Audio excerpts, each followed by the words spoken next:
Om Shanti 14 December 2024। बाबा कहउछंती मीठे बच्चे तुम पाखरे मनमना भव ओ मध्याजी भव रूपक तीक्ष्ण बाण रहिछि। एही बाण द्वारा तुमे माया उपरे विजय प्राप्त करि पारिबो। आजिर प्रश्न, बाबांकर साहाय्य केउ आधार रे पिलामानंकु मिलिथाए? पिलामाने केउ रूपरे बाबांक प्रति कृतज्ञता ज्ञापन करिथांते? बाबांकर साहाय्य केउ आधार रे पिलामानंकु मिलिथाए और पिलामाने केउ रूपरे बाबांक प्रति कृतज्ञता ज्ञापन करिथांते? उत्तर, जेउ पिलामाने जेते स्नेहर सहित बाबांकु मने पकाई थांते तांकु सेतिकी बाबांकर साहाय्य मिलिथाए। तेणु बाबांक सहित स्नेहपूर्ण वार्तालाप कर, निजर जोगाजोग ठीक रख, श्रीमत अनुसारे चालु थाओ, तेबे बाबा मध्य साहाय्य करि चालिबे। पिलामाने मध्य बाबांक प्रति कृतज्ञता ज्ञापन करि कहुछंती, बाबा आपण परमधामरु आसी आमकु पतितरु पावन करुछंती। आपणଙ୍କ ଠାରୁ ଆମକୁ केते सुख मिलुछि। एही भली कहू कहू आखिरे प्रेमर लुह मध्य आसी जाई थाए। ओम शांति। पिलांकु सबुठारु प्रिय लागिथांती माँ एवं बापा। आउ माँ बापांकु पिला ही सबुठारु प्रिय लागिथांती। तेबे आम मानंकर प्रिय होउछंती बाबा, जाहांकु त्वमेव माताश्च पिता कुहा जाए। लौकिक माँ बापांकु तो एपरी केही कहिबे नाही। यही महिमा निश्चय अछि, किंतु काहार ताहा केही जानि नाहांती। जदि जानि थांते ताहेले सेठाकु चाली जाई थांते, आउ बहुतंकु मध्य नेई जाई थांते। किंतु ड्रामा रे एपरी निर्धारित होइछि, जेतेबेले ड्रामा पूरा होई जाए सेतेबेले ही आसी थांती। आगरु मूवी चालुथिला, जेतेबेले नाटक संपूर्ण हेउथिला सेतेबेले सबु अभिनेता मंच उपरे छिड़ा होई जाउथिले। एहा मध्य बेहदर एक बड़ नाटक। एही सबु कथा पिलांक बुद्धि रे आसीबा उचित। सत्ययुग, त्रेता, द्वापर, कलियुग एहा सृष्टिचक्र अटे। एमिति नुहे जे ब्रह्मलोक सूक्ष्मलोक रे चक्र घुरुछि। सृष्टिर चक्र एहिठारे ही घुरुछि। गायन मध्य अछि एक ओंकार शतनाम। एही महिमा काहार? जदिओ ग्रंथरे सिख माने महिमा करि थांते। गुरु नानक उवाच, एक ओंकार एहा तो सेही एकमात्र निराकार परमात्मांकर ही महिमा अटे। किंतु एमाने परमात्मांकर महिमा को भूले गुरु नानकंकर महिमा करुछंती। तांको ही सतगुरु भाबी नेई छंती। वास्तव रे सारा सृष्टि रे जेते भी महिमा करा जाउछि सेही जनकर ही करा जाउछि, आउ काहार महिमा ही नाही। एबे देख, ब्रह्मांक ठारे जदि बाबांकर प्रवेशता न होई थांता तेबे से कौड़ी तुल्य होई थांते। एबे तुमे परम पिता परमात्मांक द्वारा कौड़ीरु हीरा तुल्य हेउछ। एबे हेउछि पतित दुनिया, ब्रह्मांकर रात्रि। पतित दुनिया रे जेबे बाबा आसंती एवं जिए तांको चिन्हि पारि थांती सेमाने तांको उपरे समर्पण होई जानती। आजिर दुनिया रे पिलामाने मध्य उच्छृंखल होई जाउछंती। देवता माने केते भल थिले, तेबे सेमाने पुनर्जन्म नेई नेई तमो प्रधान। बाबा कहउछंती, देवता माने केते भल थिले, एबे सेमाने पुनर्जन्म नेई नेई तमो प्रधान होई जाइछंते। सन्यासी मध्य पूर्वरु बहुत भल थिले, पवित्र थिले।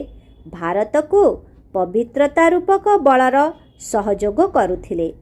भारत रे एही पवित्रता रहिब नाही, तेबे कामचितारे जली जिबे। भारत रे जदि पवित्रता रहिब नाही, तेबे कामचितारे जली जिबे। सत्ययुग रे काम विकार न थाए। ଏହି କଳିଯୁଗରେ ସମସ୍ତେ କାମ ଅଗ୍ନିର କଣ୍ଟା ଉପରେ ବସିଛନ୍ତି। ସତ୍ୟ ଯୁଗରେ ତ ଏପରି କୁହାଯିବ ନାହିଁ। ସେଠାରେ ଏହି ବିଷ ହିଁ ନାହିଁ। କୁହାଯାଏ ନା, ଅମୃତ ଛାଡ଼ି ବିଷ କାହିଁକି ଖାଇଲ? ବିକାରୀକୁ ହିଁ ପତିତ କୁହାଯାଏ।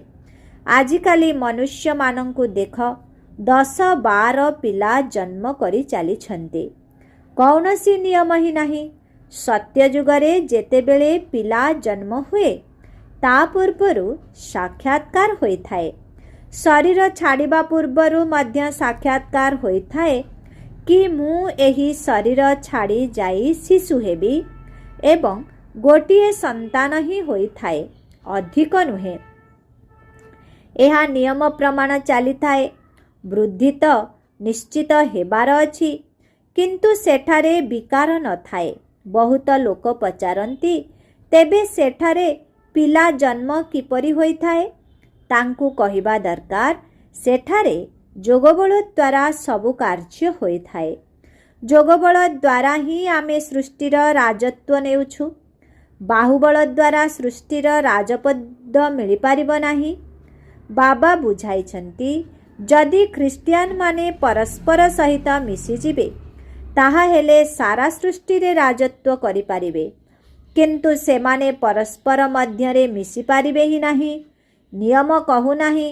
ଏଥିପାଇଁ ବାବା କହୁଛନ୍ତି, ଦୁଇଟି ବିଲେଇ ପରସ୍ପର ସହିତ ଲଢ଼ିଲେ ଆଉ ଲହୁଣୀ ଅର୍ଥାତ୍ ବିଶ୍ୱର ରାଜତ୍ୱ ତୁମ ପିଲାମାନଙ୍କୁ ମିଳିଯାଉଛି। କୃଷ୍ଣଙ୍କ ମୁଖରେ ଲହୁଣୀ ଦେଖାଯାଇଛି। ତେବେ ଏହା ହେଉଛି ସୃଷ୍ଟି ରୂପୀ ଲହୁଣୀ। ବେହଦର ବାବା କହୁଛନ୍ତି, ଏହି ଯୋଗବଳ ରୂପୀ ଲଢ଼େଇର ଗାୟନ ଶାସ୍ତ୍ରରେ ରହିଛି, ବାହୁବଳର ନୁହେଁ। ସେମାନେ ପୁଣି ଶାସ୍ତ୍ରରେ ହିଂସକ ଯୁଦ୍ଧ ଦେଖାଇଛନ୍ତି। ସେଥି ସହିତ ଆମର କୌଣସି ସମ୍ବନ୍ଧ ନାହିଁ। ବାସ୍ତବରେ ପାଣ୍ଡବ କୌରବମାନଙ୍କର ଲଢ଼େଇ ହୋଇନାହିଁ। ଏହି ଅନେକ ଧର୍ମ 5000 ବର୍ଷ ପୂର୍ବରୁ ମଧ୍ୟ ଥିଲା, ଯେଉଁମାନେ କି ନିଜ ନିଜ ମଧ୍ୟରେ ଲଢ଼ି ବିନାଶ ହୋଇଥିଲେ। ପାଣ୍ଡବମାନେ ଦେବୀ ଦେବତା ଧର୍ମର ସ୍ଥାପନା କରିଥିଲେ। ଏହା ହେଉଛି ଯୋଗବଳ, ଯାହାଦ୍ୱାରା ସୃଷ୍ଟିର ରାଜତ୍ୱ ମିଳିଥାଏ। ସେଠାରେ ମାୟାଜିତ୍ ଜଗତଜିତ୍ ହୋଇଥାନ୍ତି। ସତ୍ୟ ଯୁଗରେ ମାୟା ରାବଣ ନଥାଏ। ସେଠାରେ ରାବଣର କୁଶପୁତ୍ତଳିକା ତିଆରି କରି ଜଳାଇବେ ନାହିଁ।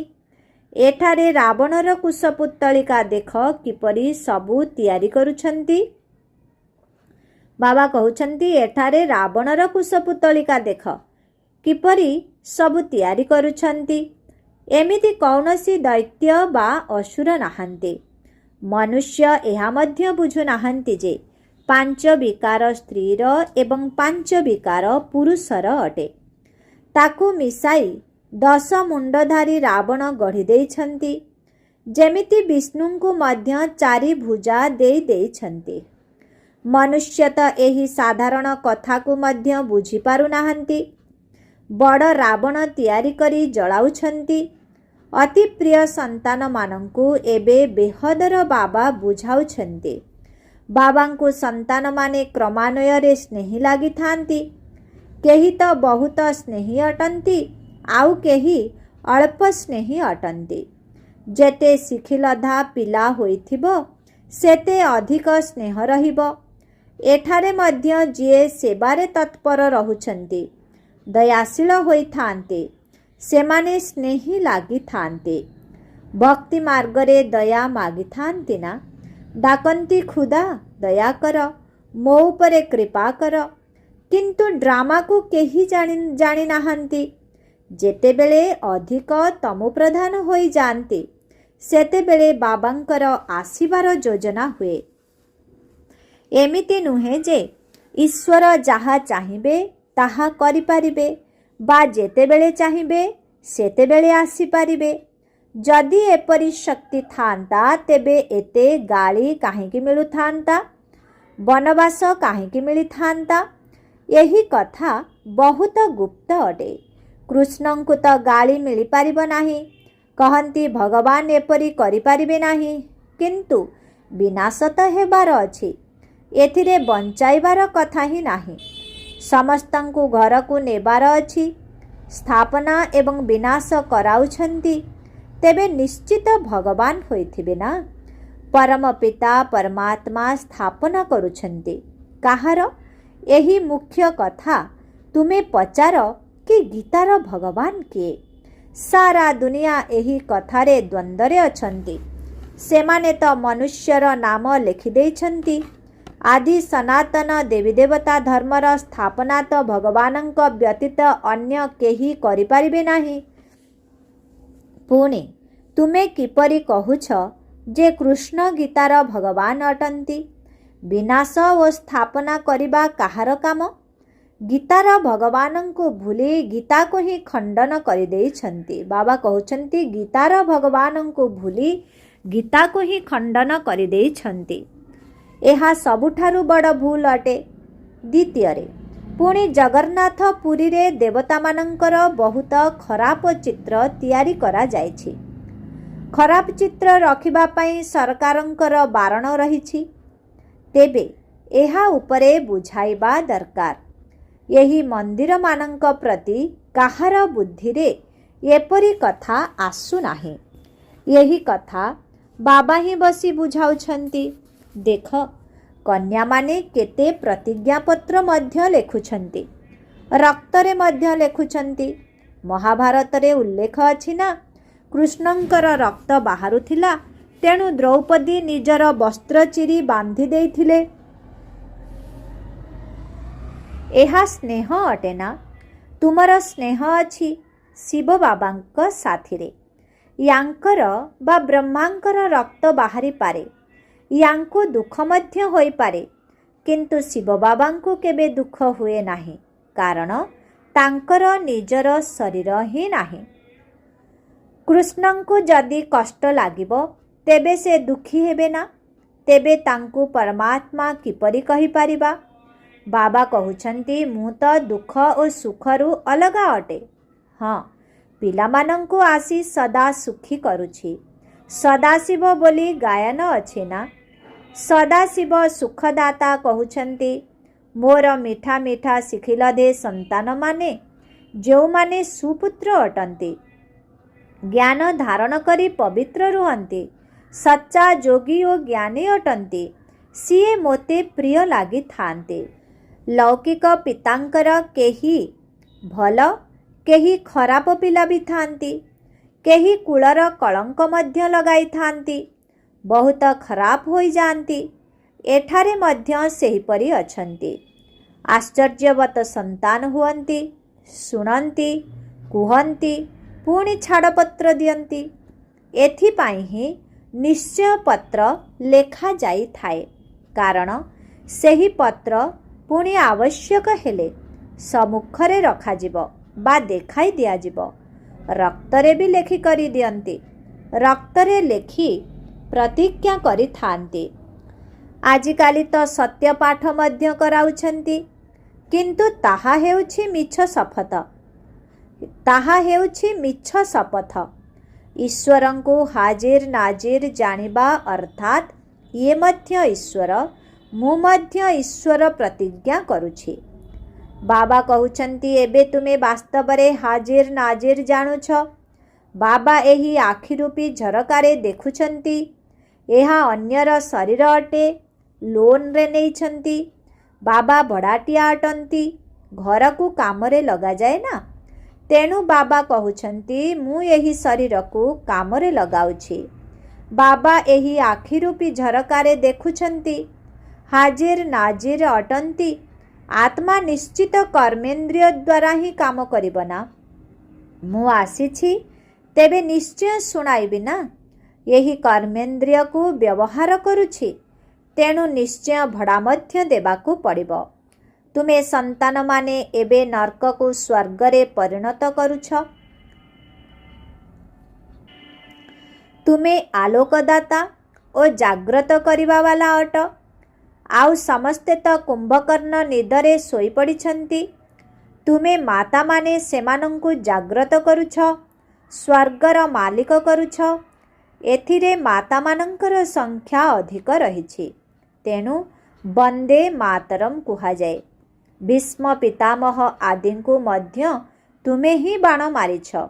ମନ୍ମନା ଭବ ମଧ୍ୟାଜି ଭବର ବାଣ ମାରିବା କେତେ ସହଜ। ଏହି ବାଣ ଦ୍ୱାରା ତୁମେ ମାୟା ଉପରେ ମଧ୍ୟ ବିଜୟ ପ୍ରାପ୍ତ କରୁଛ।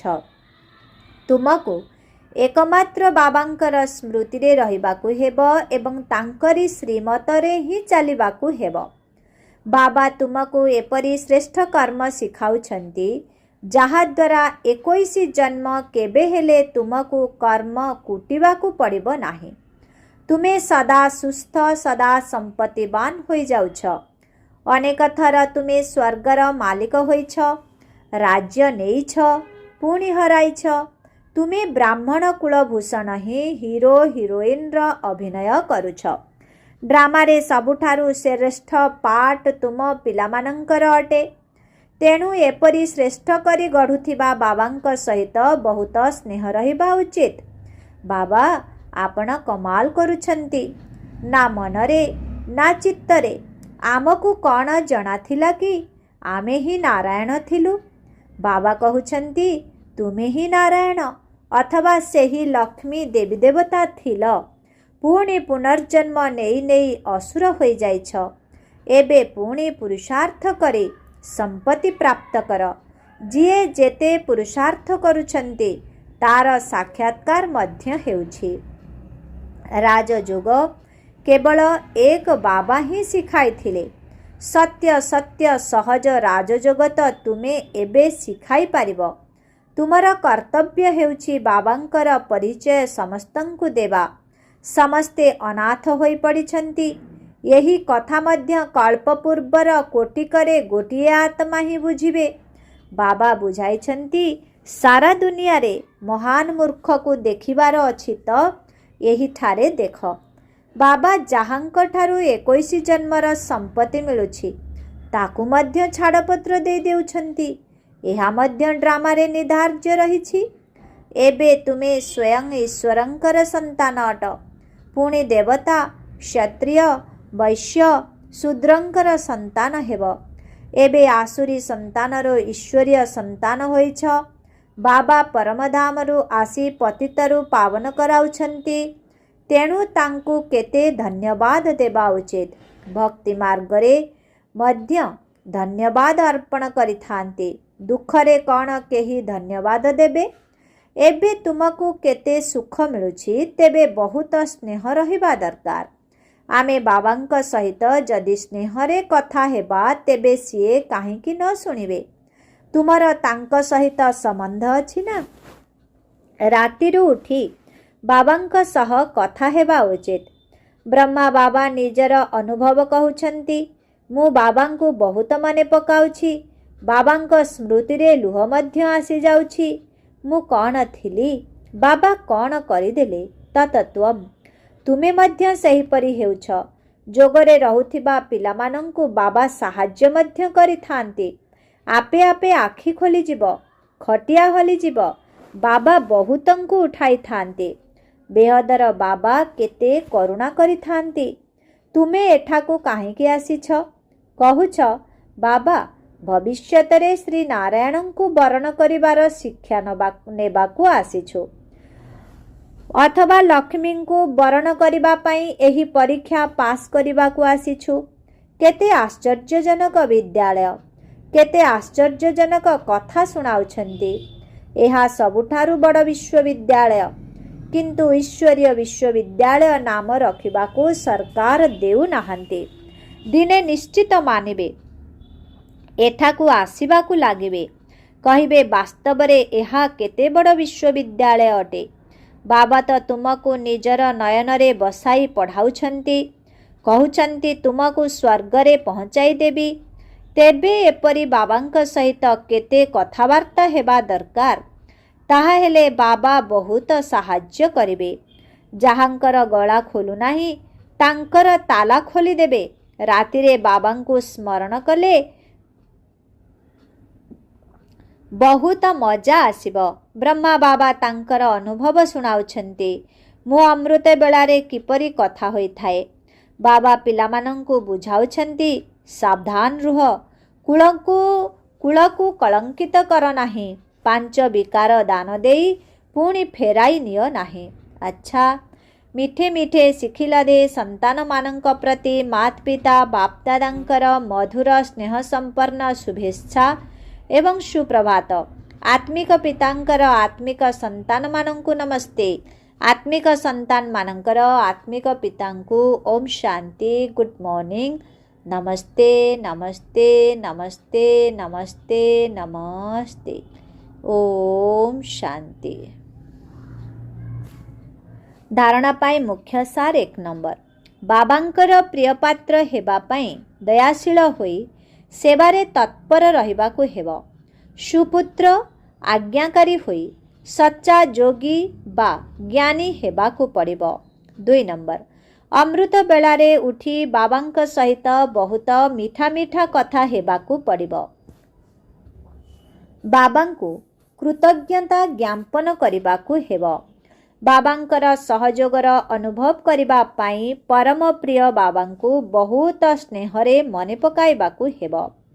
ଆଜିର ବରଦାନ, ସର୍ବଦା ଉମଙ୍ଗ ଉତ୍ସାହରେ ରହି ମନ ଦ୍ୱାରା ଖୁସିର ଗୀତ ଗାଉଥିବା ଅବିନାଶୀ ସୌଭାଗ୍ୟଶାଳୀ ହୁଅ। ତୁମେ ସୌଭାଗ୍ୟଶାଳୀ ପିଲାମାନେ ଅବିନାଶୀ ବିଧି ଦ୍ୱାରା ଅବିନାଶୀ ସିଦ୍ଧିଗୁଡ଼ିକୁ ପ୍ରାପ୍ତ କରୁଛ। ତୁମମାନଙ୍କର ମନ ଭିତରେ ସର୍ବଦା ବାଃ ବାଃର ଗୀତ ବାଜିବାରେ ଲାଗିଛି। ବାଃ ବାବା ବାଃ, ବାଃ ମୋର ଭାଗ୍ୟ, ବାଃ ମିଠା ପରିବାର, ବାଃ ଶ୍ରେଷ୍ଠ ସଙ୍ଗମ ଯୁଗର କଲ୍ୟାଣକାରୀ ସମୟ। ଏଠାରେ ସବୁ ଧର୍ମ ବାଃ ବାଃ ଅଟେ। ସେଥିପାଇଁ ତୁମେମାନେ ଅବିନାଶୀ ସୌଭାଗ୍ୟଶାଳୀ ଅଟ। ତୁମମାନଙ୍କର ମନ ଭିତରେ କେବେ ବି ହ୍ୱାଇ ଅର୍ଥାତ୍ କାହିଁକି, ଆଇ ଅର୍ଥାତ୍ ମୁଁ। ବାବା କହୁଛନ୍ତି ତୁମମାନଙ୍କର ମନ ଭିତରେ କେବେ ବି ହ୍ୱାଇ ଅର୍ଥାତ୍ କାହିଁକି, ଆଇ ଅର୍ଥାତ୍ ମୁଁ ଶବ୍ଦ ଆସିପାରିବ ନାହିଁ। ହ୍ୱାଇ ବଦଳରେ ବାଃ ବାଃ ଶବ୍ଦ ଏବଂ ଆଇ ବଦଳରେ ବାବା ବାବା ଶବ୍ଦ ହିଁ ଆସୁଛି। ଆଜିର ସ୍ଲୋଗାନ, ଯାହା ବି ସଂକଳ୍ପ କରୁଛ ସେଥିରେ ଯଦି ଅବିନାଶୀ ସରକାରଙ୍କର ଷ୍ଟାମ୍ପ ଲଗାଇ ଦେବ ତେବେ ସର୍ବଦା ଅଚଳ ଅଟଳ ରହିବ। ଯାହା ବି ସଂକଳ୍ପ କରୁଛ ସେଥିରେ ଯଦି ଅବିନାଶୀ ସରକାରଙ୍କର ଷ୍ଟାମ୍ପ ଲଗାଇ ଦେବ ତେବେ ସର୍ବଦା ଅଟଳ ରହିବ। ଓମ୍ ଶାନ୍ତି।